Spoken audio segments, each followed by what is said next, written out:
So let's see how the Matlab works for the Gauss-Seidel iterations. As per usual, we will clear out close out so that our script won't be messed up with the other script you are writing at the current moment. Then we use the same examples, AX equals to B, where the A is a 3 by 3 matrices, B is a 3 by 1 vector.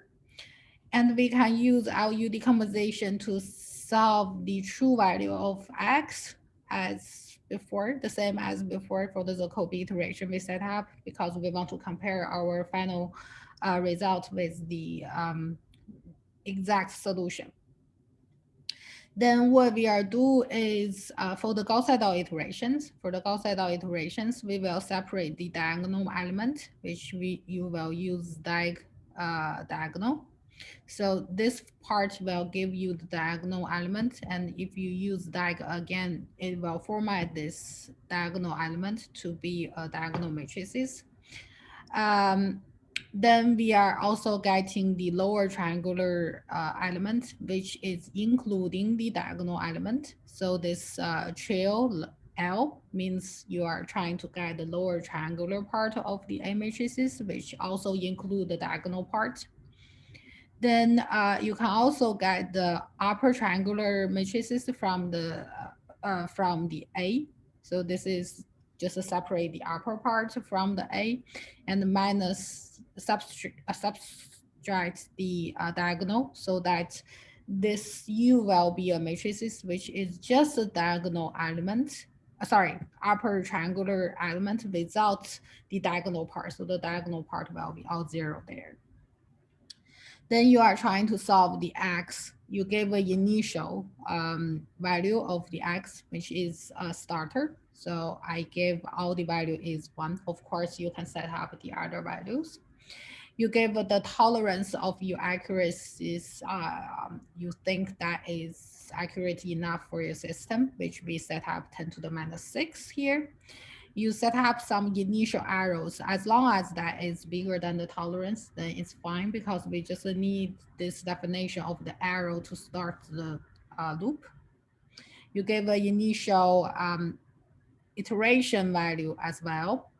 This number starts from 1, so that we can count how many iterations we can use Gauss-Seidel to solve the AX equals to B system.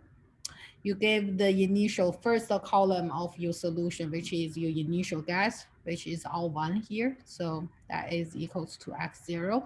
You use this format so that you can keep recording what is the values in each loop, so that you can plot later and see how the Gauss-Seidel reach for the convergence.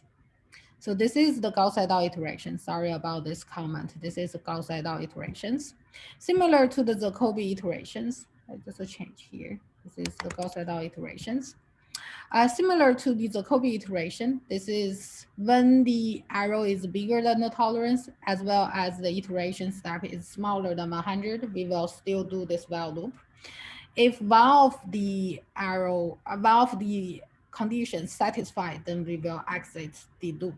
For example, if the arrow is smaller than the tolerance, you reach the final solutions. If the iteration is bigger than 100, it's still not converge, then we will exit, because we don't want that our while loop is running forever. Then we update our iteration first with iteration step +1. Then later the true iteration step will be whatever the iteration step -1. Okay. Then we are recording our each iteration step. This xk +1 will be equals to the inverse of the diagonal part, the diagonal matrices, times the U, which is just the upper triangular part without the, this is the lower triangular part with the diagonal element. So in our writing analysis, which is L plus D here, times the upper triangular without the diagonal component part, which is the diagonal for the upper triangular will be all 0 here, times the xk, which is the previous step, But and plus this inverse of the lower triangular plus the diagonal, which is this L represents times B. So this is the equations, the space representation for representing the Gauss-Seidel iteration. The arrow, we will use this norm function. This norm function will give us what is the maximum absolute number of the arrows between each comparison for the variables. For example, you compare xk plus 1 with xk, y plus 1 compared to yk, zk plus 1 compared to zk. What is the maximum absolute number? And if that arrow is smaller than the tolerance, you are done. If the arrow is arrow is bigger than the tolerance, you are still do the loop until you satisfy the accuracy. Then you can plot that out for the Gauss-Seidel iteration. Let's just see first, run it, and let's see that. So the solution is still 2, 4, 3 because that is what our system should be. The true iteration is 9. Trying to recover the Jacobi iteration, that is 15. So the Gauss-Seidel iteration takes less iteration step, but reach the accuracy faster. And let's see the picture we plot. So this is the Gauss-Seidel iteration. We start with 1, which is the initial guess for x, y, z, and we plot at all the steps what is the value the Gauss-Seidel is using. And you can see that around 4th step is already very close to our final solution, 2, 4, 3. And at step of 9 is already reached the accuracy. So the Gauss-Seidel indeed is converge faster and reach the final solutions with less iteration as compared to the Jacobi iterations. Okay. Then let's see another examples using the Matlab, trying to see is that the Gauss-Seidel will converge faster and will be more stable based on the eigenvalue analysis. So let's write just a clear whatever here. And let's see about the eigenvalues of the Gauss-Seidel arrow matrices as compared to the Jacobi arrow matrices. We use the same system. And we input our analysis for the arrow matrices. For the Gauss-Seidel, we will have our lower triangular part. So this is the lower triangular part plus the diagonal element. This is the diagonal element of the A matrices. This is the upper triangular matrices without the diagonal part, so that for this one, this is straight upper triangular matrices where the diagonal part will be all 0 there. Then we can calculate the absolute number of the eigenvalues of the inverse. Basically, this is L plus D times U. That is how the Gauss-Seidel arrow matrices is written. And at the same time, we can compare with our Jacobi iteration, that's the arrow analysis. So this is the diagonal part of the A matrices.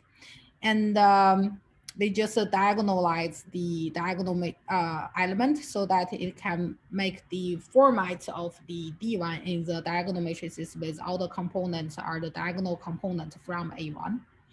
Then the T1 is basically the L plus U without the diagonal part. So it's A1 minus D1. Then the Jacobi iteration is the inverse diagonal times the L plus U. So you can also calculate the eigenvalue. Let's see if indeed that eigenvalue for the Gauss-Seidel absolute number is smaller than the Jacobi. So let's run it. And you can see that, so the first part,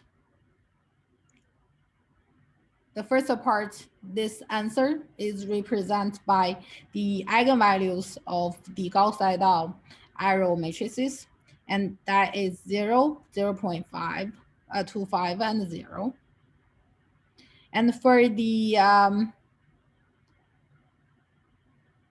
for the Jacobi iterations, the eigenvalue is 0.5, 0.5, and 0. So that you can see overall that the Gauss-Seidel iteration, the error analysis with the eigenvalue is much smaller as compared to the Jacobi iteration. So that the Gauss-Seidel did have less iteration step reach the accuracy and will be more stable as compared to the Jacobi iteration.